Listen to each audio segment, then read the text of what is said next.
Alors, je suis allé puiser dans ma gibecière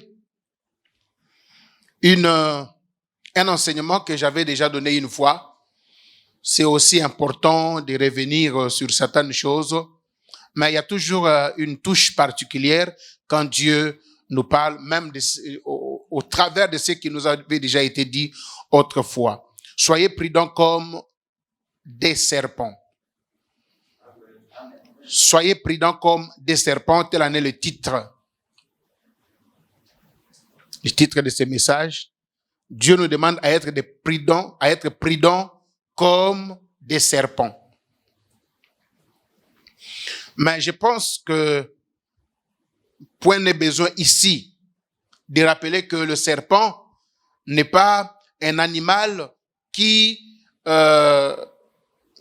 est bien vu. Il ne représente pas le bien. Vous savez que le diable est typifié, il est parlé symboliquement par le serpent ancien. Et quand le diable va tenter Adam et Ève dans le jardin d'Éden, il rentre dans le serpent. Et quand Dieu maudit le diable et lui donne des sentences, c'est au travers du serpent que Dieu le frappe et le maudit. Amen. Donc, le serpent n'est pas un animal normalement qui peut nous enseigner.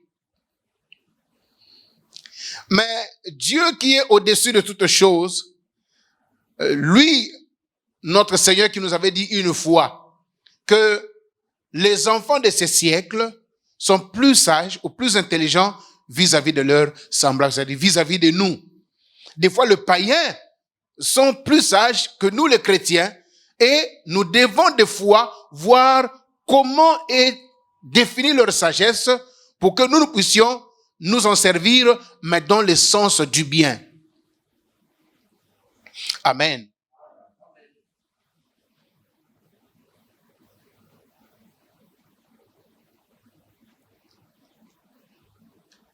Au départ, le serpent, ce n'est pas un animal que le diable avait créé. Le diable, vous savez, n'a rien créé. Amen. Le diable n'a rien créé.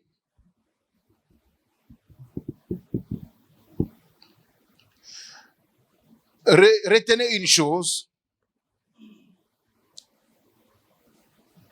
Quand le diable voulait rencontrer l'homme et la femme pour les séduire, il trouve un animal qui était séduisant et il profite par la nature du serpent pour se camoufler et faire son sale besoin. Est-ce que la beauté du serpent, c'était le serpent qui s'était donné cette beauté? Non. C'est Dieu qui avait créé le serpent avec cette beauté. Cette nature qui était trop belle. Le serpent était un animal que l'on pouvait regarder 2 fois, 3 fois. À son passage, on ne pouvait pas s'en passer de regarder et d'admirer. Et le diable, pour attirer l'attention de l'homme, il dit, qu'est-ce qui attire l'attention de l'homme? Il entre dans cela. Et laissez-moi nous dire encore, ça j'emprunte de l'homme de Dieu, le pasteur Mathie. Un jour, il nous dit, quand on dit, chacun de nous a sa faiblesse. Ta faiblesse, tu ne l'ignores pas, tu connais ta faiblesse. Ta faiblesse, c'est ce que tu aimais beaucoup dans le monde. C'était ce que tu faisais avec passion dans le monde, c'est ce qui deviendra ta faiblesse dans la foi chrétienne. Si tu aimais trop boire, si tu aimais trop l'ambiance, quand tu deviens chrétien, effectivement cette vie est passée, mais ça deviendra les talons d'Achille pour toi. Et si le diable veut t'avoir, il passera par là.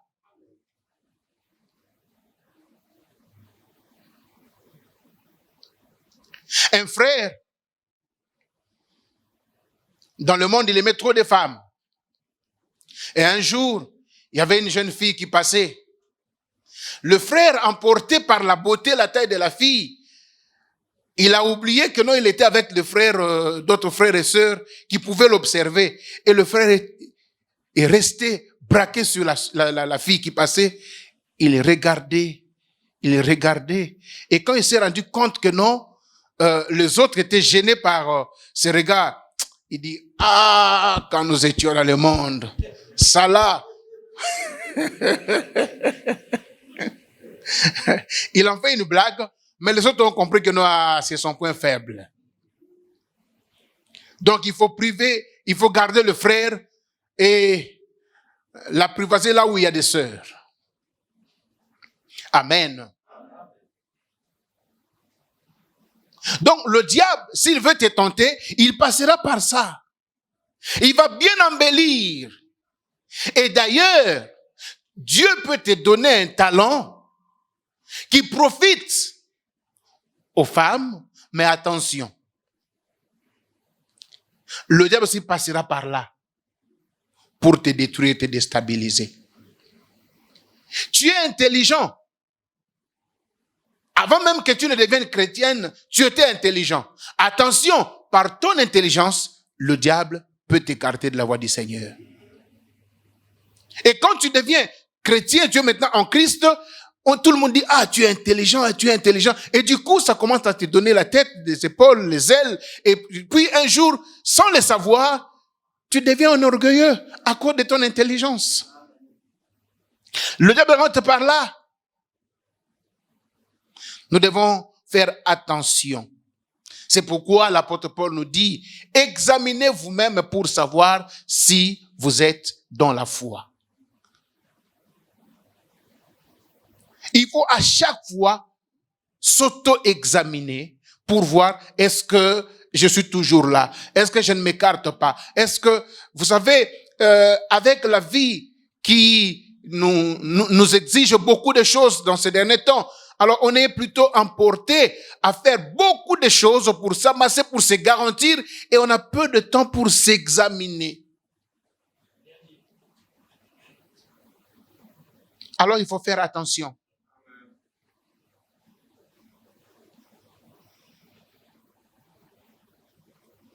Vous savez, quand on est au volant, l'objectif c'est aller de l'avant. Mais il y a toujours des rétroviseurs. Pour te permettre, quand tu veux te dépasser, avant de dépasser, regarde d'abord. Y a-t-il pas un véhicule qui veut aussi me dépasser? Et si tu veux sortir alors que celui qui était là était aussi dans cette même position de sortir, alors il va te cogner. Dieu veut que nous puissions nous examiner à chaque fois. Ça, c'est juste pour nous introduire, montrer comment le diable, le serpent, au départ, n'était pas un animal vil, détesté, mais c'était un animal que Dieu avait créé avec la beauté, avec l'admiration. Mais le diable profite de cette beauté pour se camoufler et venir séduire l'homme. Satan peut aussi se camoufler dans ton don, le don que Dieu t'a donné, pour séduire les enfants de Dieu. Bien aimé, laissez-moi vous dire, j'ai pris à chaque fois et je demande à Dieu que je ne sois pas un élément qui va éloigner des enfants de Dieu par mon don de prédicateur. Amen. Vous savez, quand on est un orateur et que on a déjà un auditoire à qui on peut le faire dévier sans le savoir. Car les enfants de Dieu, souvent, vous devenez les fanatiques des prédicateurs. Alors, sans pour autant vérifier, tout ce que le pasteur dit, c'est oui et amen. Tout ce qu'il dit, oui et amen. Alors que non, il était déjà allé plus loin, au-delà de la vérité. À chaque fois que je prêche, il y a des fois où je rentre, pas des fois, à chaque fois que je prêche, je rentre moi-même et je commence à réécouter, à méditer sur ce que j'avais dit. Est-ce que ce que j'avais dit là tient la route? Par excès de zèle, on peut dire quelque chose qui n'est pas la vérité, mais alors que les gens étaient déjà dans une ambiance donnée, ils ont acclamé, ils ont dit Amen, toi tu crois que non, c'est la vérité. Non, il faut toujours revenir sur la Bible, dans la parole, pour examiner. Et vous aussi, quand vous écoutez la parole de Dieu, quand vous suivez les enseignements, quand vous rentrez, allez examiner. Ce n'est pas pour rien que vous venez ici munis des cahiers et des stylos. Ce n'est pas pour simplement écrire et aller jeter. Non, il faut aller toujours vérifier la véracité de ce que l'on nous enseigne. Très important. Par ton don des chants, le diable peut rentrer par là et séduire les gens. Ah frère, tu chantes très bien. Quand tu chantes, tu nous amènes dans la présence de Dieu. Un jour, tu peux amener les gens hors de la présence de Dieu. Il faut faire attention. Le diable ne va pas aller trop loin. Il va seulement chercher ce que tu sais faire là et rentrer par là pour se camoufler. Amen. Oui. Le diable peut aussi rentrer par une vilaine fille pour te séduire. Mais souvent, il profite par la beauté. La beauté là, que Dieu t'a donnée, la beauté c'est pas le diable qui donne, c'est Dieu qui donne. Mais le diable va profiter par cette beauté pour séduire les hommes. Et toi, ma sœur, tu peux penser que non, c'est la beauté, je suis séduisante. Et ce qui est bizarre, certaines de nos sœurs, quand elles s'habillent, elles se regardent elles-mêmes, elles se mirent pour voir, est-ce que ça dessine, est-ce que je suis sexy. Je me dis, mais c'est quoi cette histoire? On veut s'habiller, être sexy. Mais tout ce qui est sexy rime avec la séduction. Hein? Le sexisme est rentré même dans l'église. Non, bien-aimés, revenons à ce qui est commode aux enfants de Dieu. Dans Matthieu chapitre 10, versets 16 à 17, nous lisons ce que le Seigneur nous dit. Ici, c'est Jésus lui-même qui parle. Il parle à ses disciples. Dans Matthieu chapitre 10, versets 16 à 17, il est dit exactement ceci. Voici, je vous envoie comme des brebis au milieu de loups. Soyez donc prudents comme des serpents et simples comme des colombes. Mettez-vous en garde contre les hommes, car ils vous livreront aux tribunaux et ils vous battront de verges dans leurs synagogues. Amen. Ici, Jésus parle à ses disciples. Il leur prévient des choses qui viendront dans la suite des temps. Il dit, prenez garde aux hommes. Soyez prudents comme des serpents, doux comme des colombes.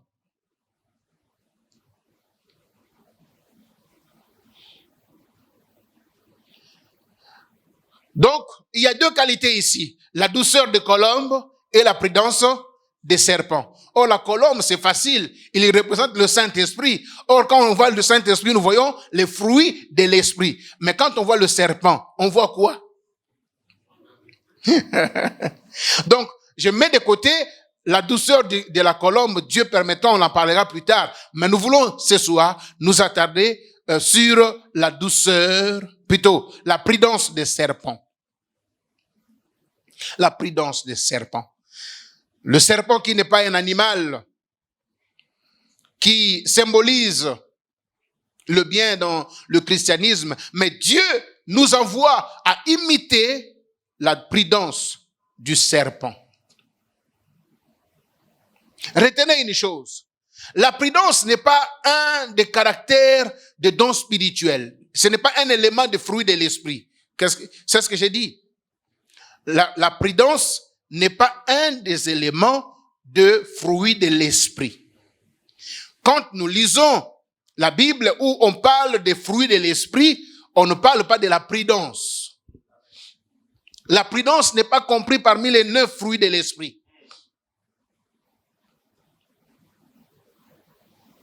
Mais pourquoi les 9 fruits de l'esprit? si vous remarquez bien, tous les traits des fruits de l'esprit, quand nous les appliquons, quand nous les vivons par le Saint-Esprit, nous devenons vulnérables dans le monde.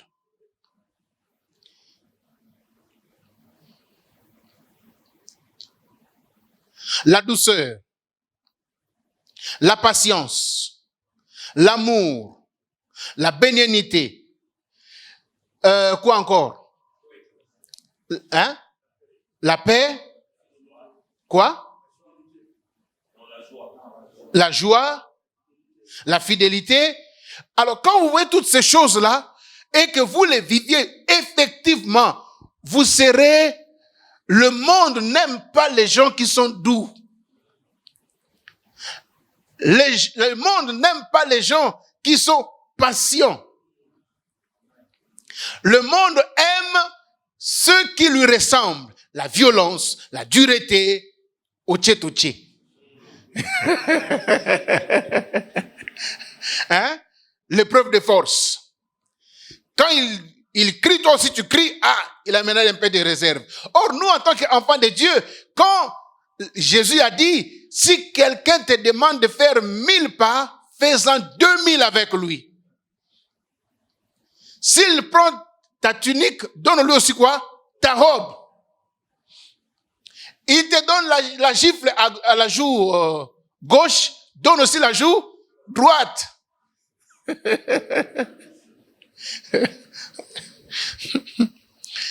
Voyez-vous? Ça, c'est ce que le Seigneur a enseigné à l'Église. Alors que nous sommes dans ce monde, il a dit, vous êtes dans le monde, mais vous n'êtes pas de ce monde. En d'autres termes, ne vivez pas comme les mondains. Ne faites pas ce que le monde fait. Ne soyez pas violents, ne soyez pas brutal, ne soyez pas durs, ne soyez pas toutes ces choses. Mais qu'on trouve en vous les fruits de l'esprit. En d'autres termes, nous devons vivre contrairement aux us et usages du monde. Mais regardez, il dit, je vous laisse comme des brebis au milieu de quoi? Des loups. Mais la brebis est la nourriture de prédilection du loup. En d'autres termes, en nous donnant les fruits de l'esprit, Jésus nous livre en pâture aux loups ravisseurs. Vous ne voyez pas? Réfléchissez un peu. Alors, par manque d'enseignement, beaucoup d'enfants de Dieu mettent les fruits de l'esprit à part. Ils sont chrétiens à l'église, mais dans le monde, on est tous pareils. J'ai oublié un terme qu'on dit à Lingala. J'ai oublié ça. C'est pour montrer que le monde est méchant, il faut aussi de la méchanceté. Si tu ne vis pas comme ça, tu ne vas pas t'en sortir. Tu es au bureau où tout le monde est dans la fraude. Si toi, tu amènes la logique, tu ne vas pas t'en sortir. Tu risques même d'être licencié. Ils vont se coaliser contre toi et te mettre dans des pièges. C'est ça le monde. Combien d'enfants de Dieu ont perdu le boulot à cause de leur logique, la fidélité? Alors que le monde n'aime pas ces choses. Et quand il y a un témoignage, 2 témoignages comme ça, les autres disent quoi? La fidélité à l'église. Mais au boulot ici, d'ailleurs, il y a un dicton qui dit que quand tu vas dans un village et que tu trouves tout le monde danser à gauche, danse aussi à gauche. Et les autres se consolent avec l'écriture de l'apôtre Paul qui dit, chez les Grecs, je suis comme un Grec, quoique je ne le sois pas. Mais ils oublient d'ajouter ce qu'il dit, pour les gagner à Christ. Mais toi, quand tu fais comme les tricheurs, c'est pour faire quoi? C'est pour être égal. Et quand tu amènes encore l'évangile pour dire, ah non, vous savez, dimanche, il faut aller à l'église. Ah, quelle église? Toi aussi. Arrête-nous cette histoire-là. On est tous pareils. Et du coup, ton évangile est dilué et refroidi et automatiquement, tu ne peux pas amener quelqu'un à Christ. Mon peuple périt parce qu'il lui manque la sagesse, parce qu'il manque la connaissance. Le Seigneur ne nous laisse pas dans ce monde sans enseignement. Il nous donne l'enseignement pour que nous soyons équilibrés. Regardez, il ne nous demande pas la prudence à l'église. Il nous demande la prudence où c'est? Dans le monde. À l'église, en temps normal, je ne peux pas être prudent avec mon frère. Mon frère, c'est vraiment l'homme à qui je m'ouvre totalement parce que je ne peux pas te soupçonner, tu ne peux pas aussi me soupçonner. Nous vivons la fraternité, nous vivons l'amour. Mais malheureusement, aujourd'hui, il faut encore ajouter la prudence, même parmi les frères. Parce que parmi nous, il y a aussi des loups qui se sont déguisés. Ils sont là en peau d'agneau, mais ce sont des loups ravisseurs. Amen. C'est pourquoi dans l'église, au-delà des 9 fruits de l'esprit, Christ nous ajoute le discernement des esprits. Ne vis pas seulement avec les 9 fruits de l'esprit dans l'église, vis aussi avec le discernement des esprits. Et surtout dans ces temps derniers qui courent, où tout le monde veut être prophète, il y en a d'autres qui travaillent avec des binkoko, il y a d'autres qui travaillent avec des esprits, des pitons, mais avec la Bible ouverte. Frère, je vois, tu as un slip rouge. Et toi aussi, quand tu entends comme ça, mais non, il n'a pas, comment il sait que mon slip est rouge? Et du coup, tu donnes du crédit à tout ce qu'il va te dire. Il ne rejetez pas les prophéties. Mais examinez tout pour savoir s'ils sont de quel esprit. Derrière chaque enseignement, derrière chaque prophétie, se cache un esprit. Quel est l'esprit qui anime celui qui prêche? Vous savez, bien aimé, il y a de ces prédicateurs, quand ils commencent comme ça, tu sais déjà que non, là. C'est maman qui se cache derrière. Mais souvent, on ne fait pas attention. Hein? Moi, tu ne m'auras pas. Dès que tu commences, je sais déjà où tu veux nous amener. Frère, car Dieu a tant aimé le monde, il a donné son Fils unique. Bien-aimé, l'amour donne. Si tu veux voir la main de Dieu, il faut donner. Dieu a donné le plus, ce qu'il avait de meilleur. Qu'est-ce que tu as de meilleur là? Or, Jean 3,16, ce n'est pas nécessairement donné d'abord pour les donner. Jean 3,16, c'est pour le salut des âmes. Mais il y a des prédicateurs qui en font tout un enseignement pour passer à l'offrande demandée. Je ne dis pas que notre donner à l'église c'est mauvais. C'est pas ce que je dis. Il faut donner. Il faut donner à l'église, il faut donner aux frères, il faut même donner ailleurs. La libéralité, ça c'est notre panache. Amen. Mais il faut examiner les esprits. Il faut avoir le discernement des esprits. Ajouter au don spirituel le discernement des esprits dans l'église. Mais dans le monde, il ne faut pas faire abstraction des fruits de l'esprit. C'est notre caractère, c'est notre vie. Mais il faut associer à ces 9 fruits de quoi? La prudence. Parce que Jésus ne veut pas que nous soyons écrasés dans le monde. Avec la douceur, avec la bénignité, avec la vérité, avec toutes ces choses-là, le monde va nous écraser. Mais pour que nous ne soyons pas écrasés, Jésus nous prévient. Soyez prudents vis-à-vis des hommes. Les hommes du monde.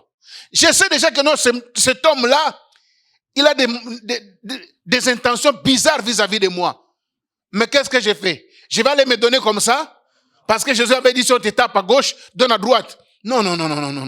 Maintenant, s'il tape à gauche, et il amène maintenant comment? Pour gifler à droite, il va redoubler d'intensité. Je risque de ramasser mes dents. Pourquoi on n'en arrive pas à ça? Pourquoi on n'en arrive pas à là? Je préfère être prudent. De loin déjà, celui-là, non, je préfère.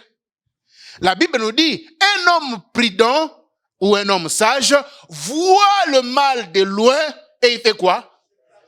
Se cache. Mais toi, au nom des fruits de l'esprit, la douceur, l'amour, tu vas t'embrasser, même avec les mondains. Mais ils vont t'écraser. Après, tu vas dire, ah, Seigneur, pourquoi m'as-tu abandonné? Non, c'est toi qui n'as pas compris. Est-ce qu'il y a quelqu'un qui comprend? N'allons pas avec les fruits de l'esprit seulement dans le monde, mais ajoutons aussi la prudence. Sinon, le monde va nous écraser. Là où tu travailles, tu vois que tout le monde est dans la fraude. Oui, va avec les fruits de l'esprit. Ne fraude pas comme eux, mais sois prudent.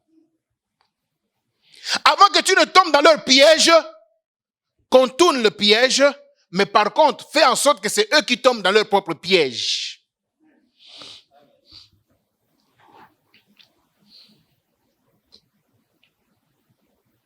Amen.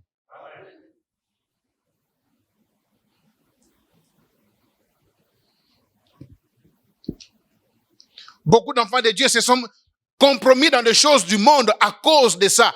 Ils ont manqué la prudence, ils sont allés seulement avec le fruit de l'esprit, alors ils sont cuits. Ils ne sont plus chrétiens, bon, ils ne sont plus véridiques, ils sont maintenant dans l'hypocrisie. Ils sont dans l'hypocrisie.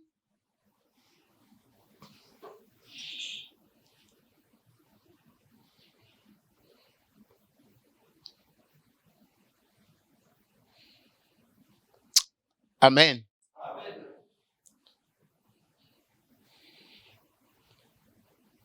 Je veux avancer et puis chuter.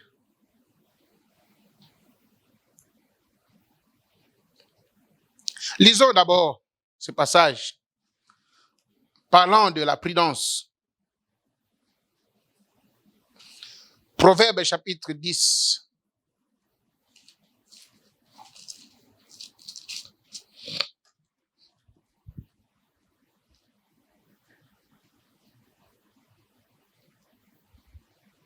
Verset 5. Celui qui amasse pendant l'été est un fils prudent. Celui qui dort pendant la moisson est un fils qui fait honte. La prudence rime avec la prévoyance.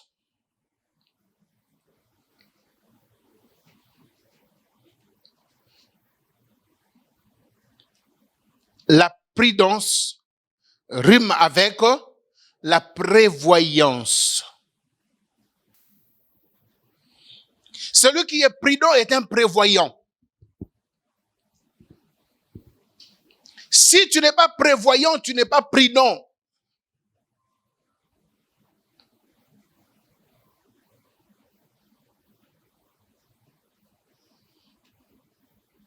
Tu sais que tu as des amis encore dans le monde. Et toi, tu n'es plus dans la vie du monde.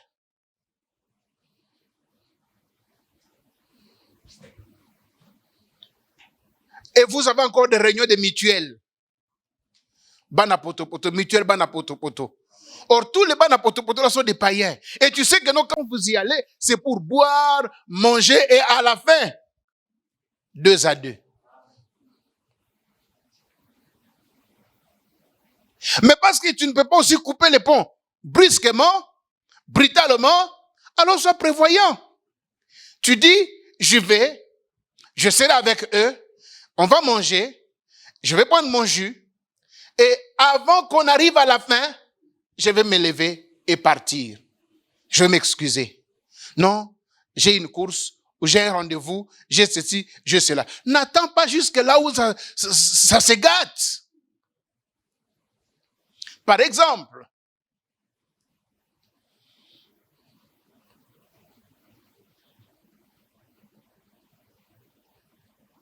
tu sais que c'est vers la fin, la dernière heure là, c'est là où on fait maintenant des manigances pour tricher. Toi, finis avant, pars. Laisse-les faire leurs choses, toi, pars. Mais par inadvertance, je suis là. On va tricher ensemble. Non, non, non, moi je ne suis pas dans vos choses-là. Mais tu es là quand même. Ils ont volé, ils ont falsifié. Bon, parce que tu étais là. Bon, ça là, prends juste pour payer les transports. Bon, moi je n'ai pas volé, je prends seulement parce que vous m'avez donné. T'es pas prévoyant?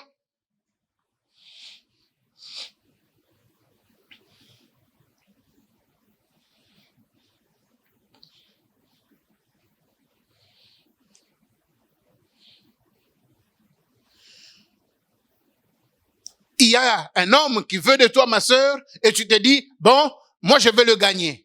Ok. Mais tu vas seul, chez lui à domicile, pour prêcher l'évangile. Tu n'es pas prévoyante. Donc tu n'es pas prudente. Non, parce que moi je parle en langue. Moi là j'ai gêné 3 jours à sec pour qu'il soit sauvé. Dieu, tu m'accompagnes. D'ailleurs, je ne suis pas seul, je suis avec Jésus. Hein?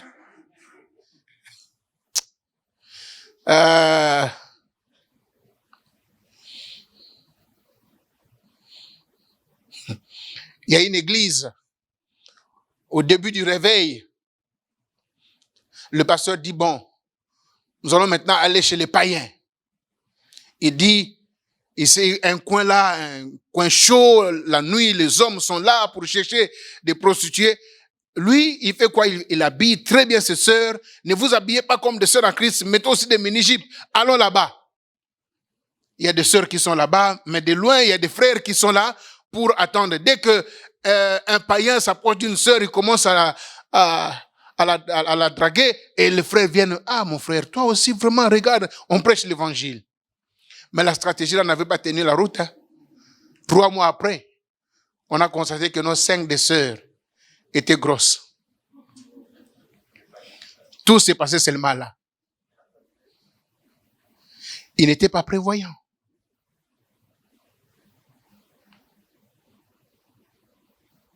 Nous ne devons pas vivre comme des moutons. Je m'excuse si c'est choquant, mais nous devons être prévoyants. Un homme prudent prévoit des choses. Tu es en avance, tu connais déjà ses motivations, comment il pense, ce qu'il veut de toi. Alors, en fonction de ce qu'il attend de toi ou de ce qu'il veut de toi, tu prends des dispositions.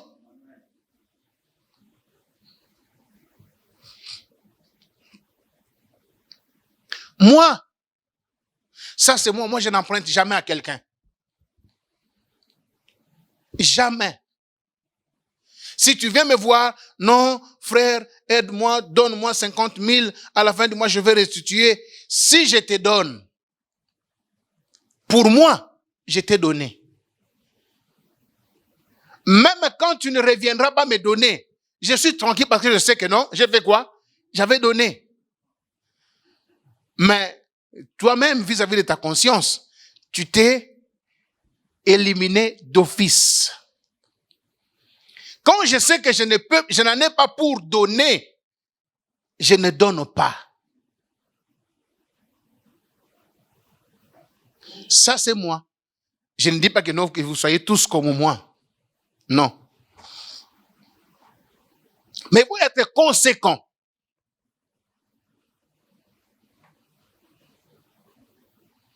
Tout homme, quand il est dans le besoin, il vient profil bas. Avec des avis, il te dit, non, non, non, d'ailleurs,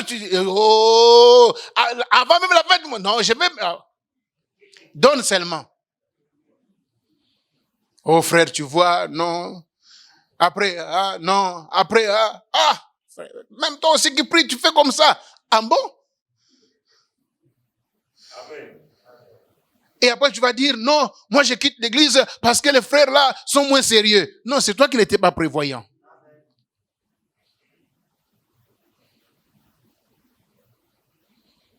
Jésus nous a laissé la fraternité à l'église. Il ne nous a pas laissé les amitiés à l'église. Mais toi, tu deviens ami des frères de l'église. Et quand ça pète, tu dis, non, tu perds aussi la foi. À qui la faute? Ce n'est pas ceux-là, mais c'est toi qui n'étais pas prévoyant. Tu n'es pas prudent. Examinons un peu le serpent. dans sa marche. Comment le serpent marche? Moi, j'ai déjà vu, pour avoir livré bataille 2 fois avec le serpent. Et quand je dis livrer bataille, c'est au vrai sens du terme.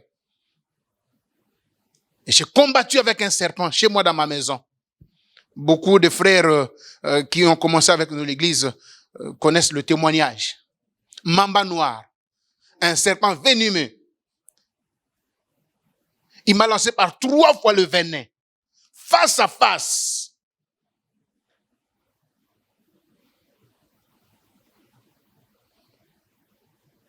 Un serpent qui, naturellement, est prudent ces jours-là.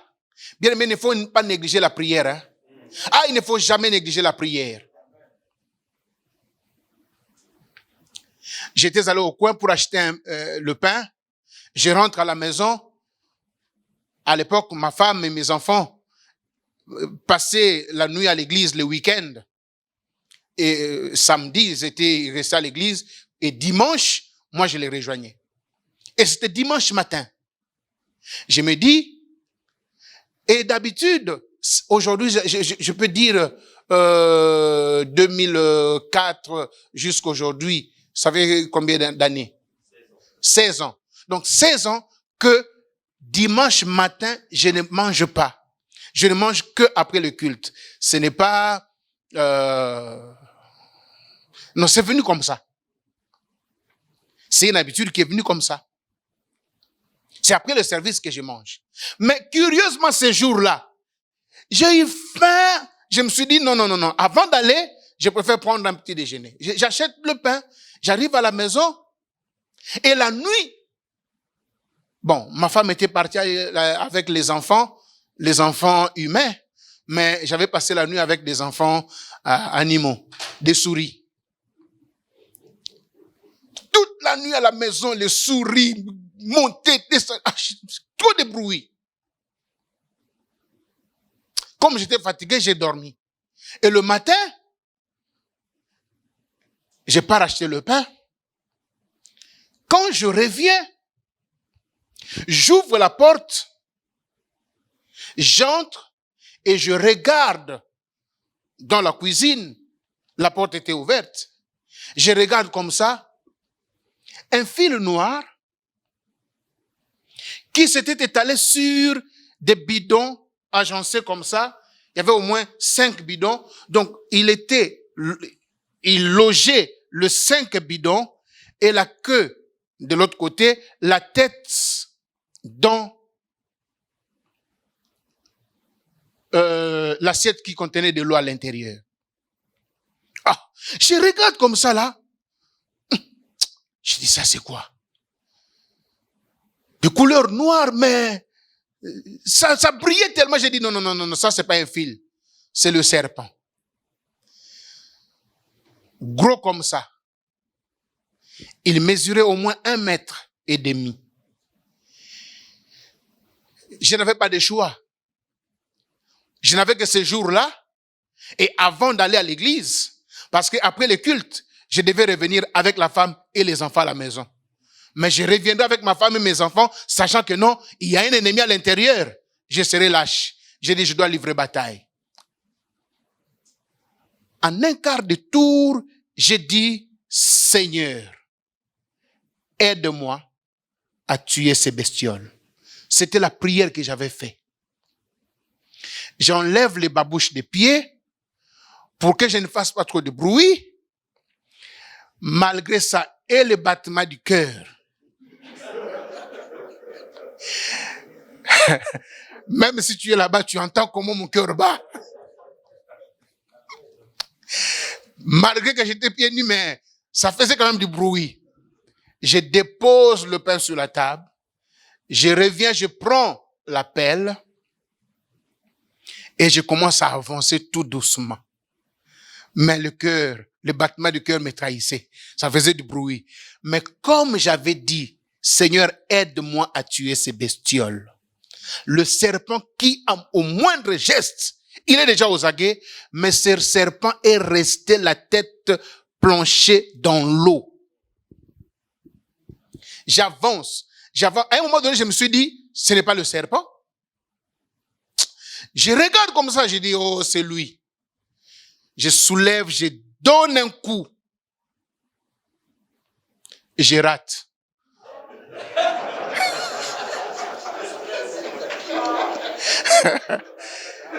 Dans cette psychose, j'ai raté, j'ai loupé le coup.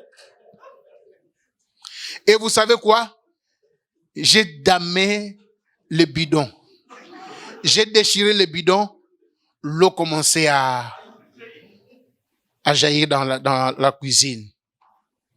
Mais il faut faire confiance à Dieu. Le serpent n'a pas bougé malgré le coup avec le bruit. C'est là que je me suis souvenu. Seigneur, aide-moi à tuer ces bestioles. Je soulève encore pour la deuxième fois. Et quand je donne un coup, je coupe. Je ne savais pas, j'en avais aucune expérience sur le serpent. Au moins une partie comme ça, entre sa tête et le reste du corps, c'est ici là que j'ai damé. Et du coup, au lieu de se couper en deux morceaux, non, il s'est coupé, mais la peau d'en bas est restée collée avec la partie déjà coupée. C'était ça, ma vie sauve. Parce que quand tu coupes comme ça, la partie qui reste là, c'est avec cette partie-là qui va faire le boulot. Mais or, il veut maintenant sauter, il voit que non, son corps est rattaché par la peau. Il voulait sauter à ma direction. Il voit qu'il ne pouvait plus, alors il lance le venin. Je recule, ça tombe. Je prends encore le coup, deuxième coup, je dame. Il va à gauche, il me lance le venin. Je pars à droite. Je donne le troisième coup. Il lance pour la troisième fois le venin. Je donne le quatrième. Et quand je donne ce coup-là, je rate. Hein? Je rate pas parce que je ne donne pas de bons coups. Je rate parce qu'il est en train d'esquiver. Mais malgré l'esquive, son corps est rattaché, et plutôt, cette partie est collée au reste du corps qui jonçait à même le sol. Et quand il veut essayer pour la quatrième fois, il n'avait plus de venin. Et c'est là où je l'achève.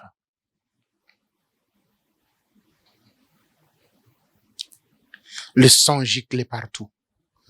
Et après, j'ai appelé les voisins. On a mis le feu sur lui, on l'a brûlé.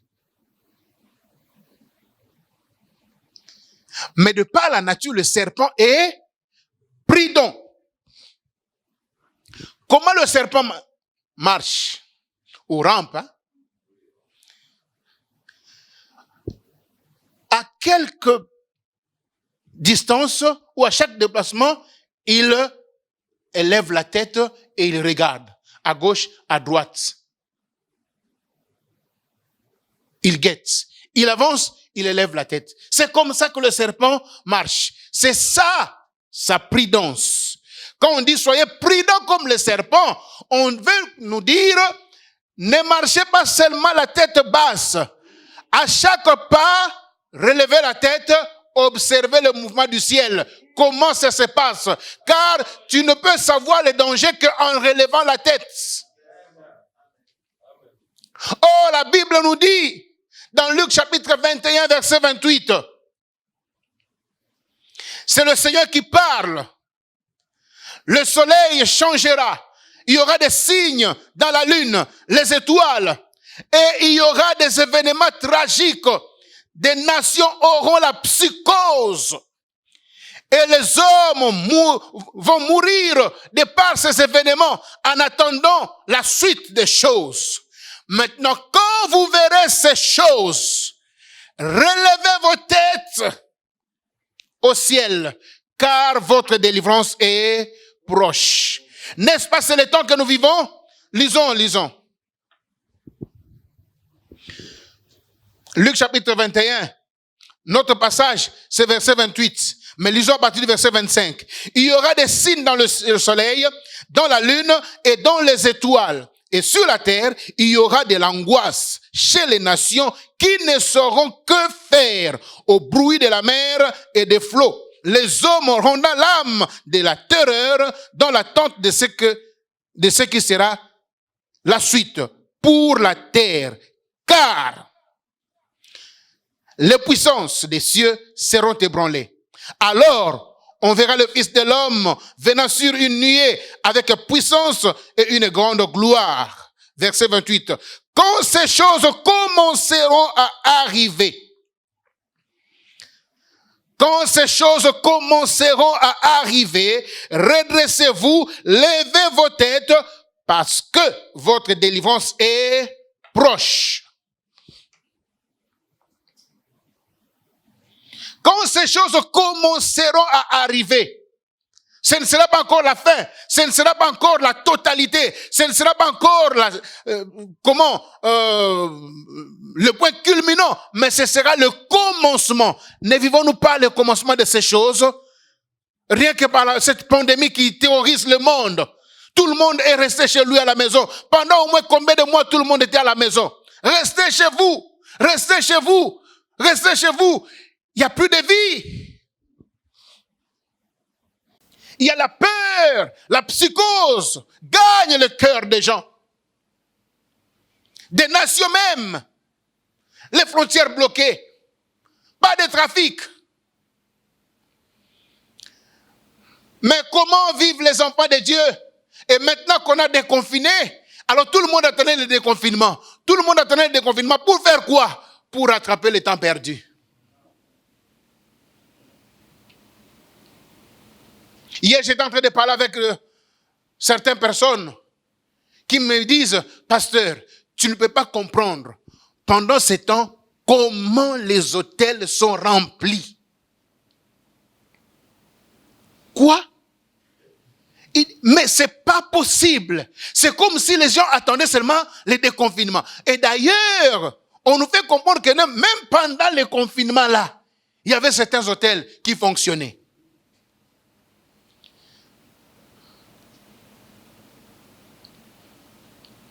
Mais pour nous, enfants de Dieu bien-aimés, quelle est la vie que nous menons maintenant, après le déconfinement là? Comment nous considérons la vie? Relevons la tête. Or, quand on nous demande de relever la tête, ça me fait renvoyer au Colossiens chapitre 3, versets 1 à 2. Et si vous êtes ressuscité avec Christ,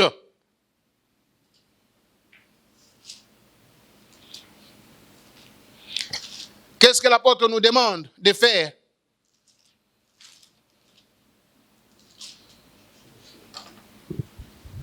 Et si donc, vous êtes ressuscité avec Christ, cherchez les choses d'en haut où Christ est assis à la droite de Dieu. Attachez-vous aux choses d'en haut et non celles qui sont sur la terre, car vous êtes morts et votre vie est cachée en Christ, en Dieu.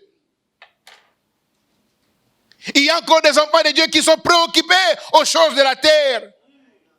Amen. Il y a encore des enfants de Dieu qui sont encore focalisés sur les choses de ce monde. Alors que le temps n'est plus à nous, le temps n'est plus à jouer.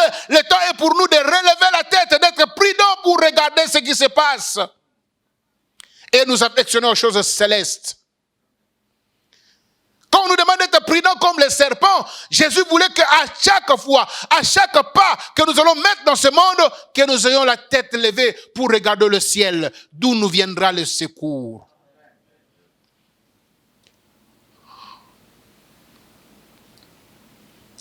La plus grande attente des chrétiens pour ce dernier temps bien-aimé, c'est l'avènement du Seigneur Jésus-Christ. C'est le retour de Christ pour nous enlever. Ce n'est pas des milliards ou des millions que FMI donnera au Congo. Ce n'est pas les milliards ou je ne sais quoi que les fonds monétaires encore donnera, la Banque mondiale donnera. Ce n'est pas ça où les investisseurs viendront pour créer des emplois. S'ils viennent créer, gloire au Seigneur. Mais nous, notre espérance, c'est la rencontre avec le Seigneur dans les airs. Et l'apôtre nous dit, consolez-vous avec ces paroles. Notre consolation, ce n'est pas ce que les informations nous disent. Oh, bientôt on va trouver les vaccins. Non, non, ce n'est pas ça ma consolation. Qu'on trouve les vaccins, qu'on ne trouve pas, je ne suis pas là-bas. Moi, j'ai la tête levée. Je ne regarde pas aux États-Unis. Je ne regarde pas la France. Je ne regarde pas la Grande-Bretagne. Qui sera le premier à trouver les vaccins? Moi, je regarde le ciel. D'où me viendra le secours? Christ redescendra très bientôt pour prendre l'église. Or, cela, nous impose aussi une manière de vivre. Un mode de vie s'impose maintenant pour les chrétiens.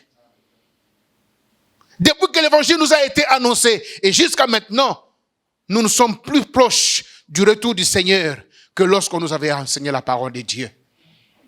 Comment nous vivons le Seigneur? Si les apôtres qui ont commencé les mouvements vivaient avec crainte et tremblement en attendant leur salut, a fortiori nous qui sommes plus proches du retour du Seigneur. Et quand vous regardez, vous verrez que non, les chrétiens vivent de manière décontractée. Ils vivent le christianisme avec une légèreté notoire. On parle des hommes de Dieu à la radio, à la télévision, comme si on parlait des stars de ce monde. Ce qui est bizarre, il y a même d'autres hommes de Dieu qui s'insultent même à la place publique, entre eux. Quand je regarde, je me dis, Seigneur, où sommes-nous? Je me pose même la question, est-ce que Jésus n'était pas déjà venu et qu'il était parti avec l'église? Car ce qui se passe est tellement abominable que je me pose des questions. Et il avait dit, quand vous verrez l'abomination qu'avait déclaré le prophète Daniel, s'installer sur la place sainte, que celui qui lit fasse attention. L'abomination est maintenant sur le préchoir.